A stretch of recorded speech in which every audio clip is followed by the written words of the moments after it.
Hello Nisha, നമസ്കാരം.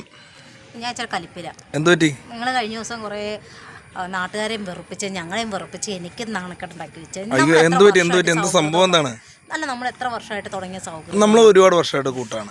എന്നിട്ട് ഉമ്മ വേറെ ആൾക്കാരെ കൊണ്ടുവന്ന് ലിപ്ലൊക്കെ കടിച്ച് അത് അല്ല, അതിനെ കുറിച്ച് പറയില്ല നിഷ. അതിനെ കുറിച്ച് വൈറലുമായി നാട്ടുകാർ. അതിനെ കുറിച്ച് പറയില്ല. കാരണം എത്രയോ പേര് എൻ്റെ ഇൻസ്റ്റയിലൊക്കെ വന്നിട്ട് ആ ഒരു സീന്, ലിപ്പിന്റെ സീന് മാത്രം എടുത്ത് പിക്ക് എടുത്തിടുന്നു. മനസ്സിലായി. ഞാൻ കാര്യം അത് സംഭവിച്ചു. അതിനെ കുറിച്ച് പറയട്ടെ. കാരണം എന്ന് വെച്ചാൽ പ്രേക്ഷകർ അറിയേണ്ട എന്താ സംഭവം. നമ്മുടെ രേണു സുധീയുടെ വീട്ടിൽ പോയി പെരേര ഡാൻസ് കളിച്ചവർക്കല്ലേ. അപ്പോൾ ചർച്ചാ വിഷയമായി.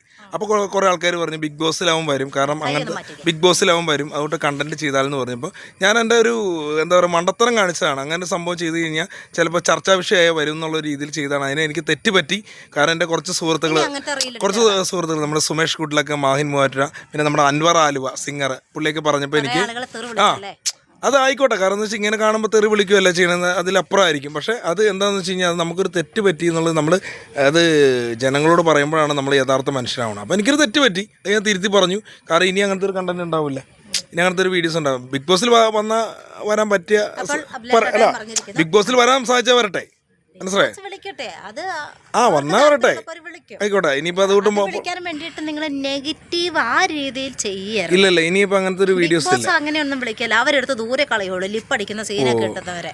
എന്തായാലും അത് പോട്ടെ. അപ്പോൾ എന്തായാലും എല്ലാവരോടും പ്രേക്ഷകരോട് മാപ്പ് ചോദിക്കുന്നു. ഇപ്പോൾ ഇനി അങ്ങനത്തെ ഒരു വീഡിയോസ് ആയിട്ട് വരുന്നതല്ല, കോമഡി കണ്ടന്റും കാര്യങ്ങളും പാട്ടും മിമിക്രിയൊക്കെ ആയിട്ട് വരും. നിങ്ങൾ സപ്പോർട്ട് ചെയ്യുക. ബിഗ് ബോസിൽ വന്നാൽ വരട്ടെ, ഒരാഗ്രഹം പറഞ്ഞു വന്നുള്ളൂ.